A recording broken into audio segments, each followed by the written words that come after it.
Look, lots of people dream of winning the lottery, but for these winners, their dreams come true turned into a deadly nightmare.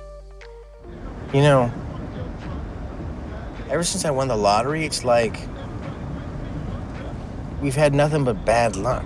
That was the case with Abraham Lee Shakespeare, who won a whopping $31 million in 2006. After taxes, he took home just under $17 million. Shakespeare was generous to the people around him, and they took advantage of it.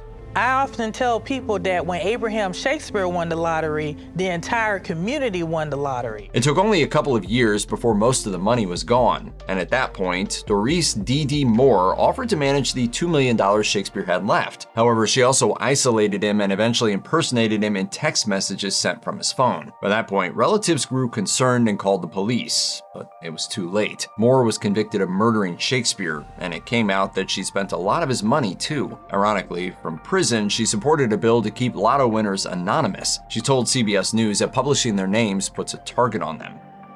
Owen Dillard scored not just one, but 2 5-figure lotto wins in less than a year. But that wasn't the only reason why people in his Bronx neighborhood remembered him as a great person. They also knew him as someone who would help with baby strollers or carrying bags. News outlets spoke to multiple neighbors and family members who described how kind and helpful Dillard was. Anything you need, he'll give it to you. That's what we don't understand.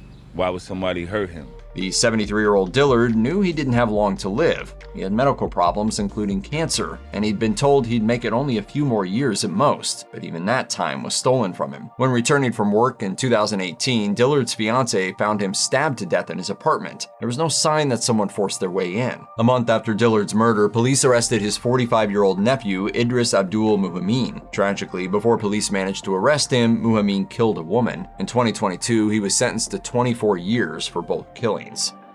Tiffani Hill won the lottery in November 2020 and was murdered only 8 months later, but it wasn't immediately clear that her big win was the reason for the killing. Hill didn't get the implausibly huge windfall some lottery winners do, but at over $2 million, it was nothing to sneeze at. Shortly after she won, she married John Donato, and the couple moved away from Hill's family, bringing her 1-year-old daughter with them. However, Donato was abusive, and Hill decided to leave him. She didn't get away in time. Tragically, Donato killed Hill and himself, along with Hill's young child. While their deaths might have had nothing to do with the money, it's hard to know exactly what happened.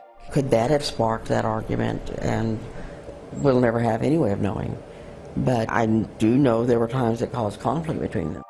Winning the lottery sometimes means collecting millions, but even a fraction of that can be life-changing. Craigory Burch Jr. wasn't even old enough to drink when he won over $400,000 in a Georgia lottery game. However, he would have very little time to enjoy his winnings. In the 2 months before he was murdered, Burch bought Christmas presents for underprivileged kids. According to prosecutors, the people who would eventually kill him were angry that Burch helped the children. They felt he was showing off his newfound wealth by handing out the gifts. Burch was specifically targeted because of his winnings. When his killers broke into his house, they demanded money before shooting and injuring him. Then they left for a second, but returned minutes later and killed him. Burch's children and girlfriend witnessed his murder. 7 people were charged with Burch's murder, ranging in age from 17 to 28. In the end, they got away with just $200. We've kept these officers on this case around the clock, 7 days a week, till we got it solved.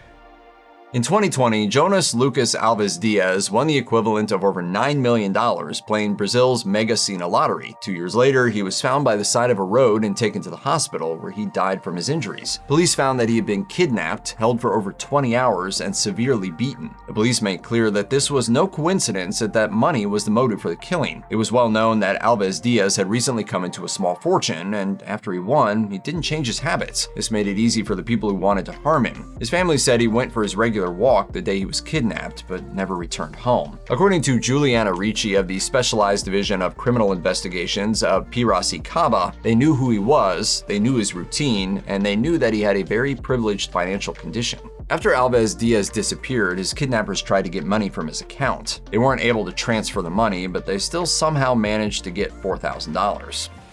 In 1996, Jeffrey Dampier Jr. won $20 million playing the lottery in Illinois. Sometime later, he and his wife divorced, and he met and married Crystal Jackson. The couple then moved to Tampa, Florida. While Dampier supported his family with the money, in the end, Crystal wasn't happy about the win. Interviewed by News Channel 8 in 2015, she said of the financial windfall, "I think it is a curse." That's because in 2005, Dampier was killed by Crystal's own sister. Victoria Jackson and her boyfriend Nathaniel Jackson lured Dampier to Victoria's apartment. Then Then they bound him, kidnapped him, and shot him in the head. Victoria pulled the trigger, but during her trial, her attorney said that she was controlled by Nathaniel. They also claimed that she had been groomed by Dampier since she was 15, and that Nathaniel Jackson was jealous. In the end, the jury found Victoria Jackson guilty of all charges. She was sentenced to life in prison. In her News Channel 8 interview, Crystal spoke about one small but poignant way the murder affected her life, saying, "I don't play the lottery at all. I don't touch it because I'm afraid if I win it, I would sit down and cry."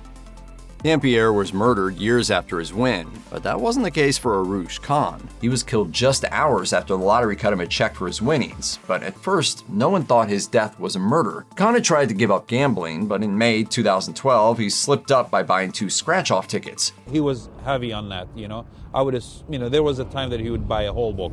One of the tickets won him $1 million, and after taxes, Khan walked away with just under half of that. He planned to use his winnings to expand his dry cleaning business, but the money never made it to his account. On July 20th, hours after eating, Khan complained that he was in pain and died. On August 15th, his estate cashed a lottery check. The coroner first ruled that Khan had died of natural causes, but a relative pushed for an autopsy. It turned out that Khan was killed by cyanide. Despite a clear cause of death, Chicago police remain stumped. As of 2025, no one has been arrested in Khan's death. Khan's daughter and second wife went to court over the money, various properties, and the dry cleaning business, eventually splitting it up between them.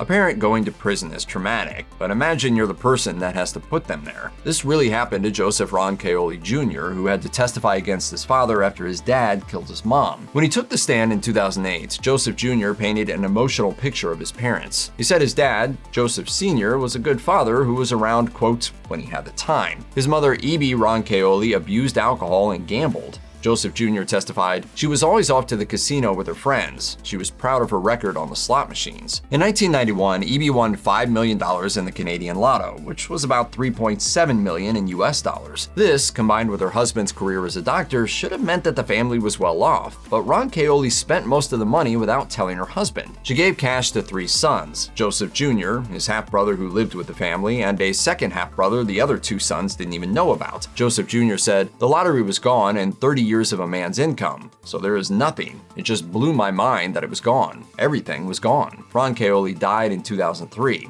After his son's testimony, Joseph Sr. was convicted of injecting her with a deadly dose of painkillers and sentenced to 7 years in prison. Doris Murray got a fabulous 41st birthday present when she won $5 million in 2007. Since she chose annual payments instead of a lump sum, she could have had a comfortable existence for decades to come, taking home about $172,000 a year after taxes. Despite this, she lived on very little. Her plan was to put most of her winnings away for her grandchildren and build herself a new house. But almost exactly a year later, she was dead at just 42. The murderer was her own boyfriend, Derek Lorenzo Stanley. According to police, her family believed Murray had broken up with Stanley or was planning to, and may have been dating someone new. Stanley was helping Murray move things out of her home after it suffered some fire damage, but when her family members showed up to help, he refused to let them inside. Then he fled, clearly covered in blood, and led police on a car chase. Murray's body was discovered in the house. Police caught Stanley once he crashed the car, but he tried to claim that the couple had been fighting over a knife which injured both of them. Eventually, he admitted to stabbing Murray. In 2017, the Georgia Supreme Court upheld Stanley's conviction for Murray's murder.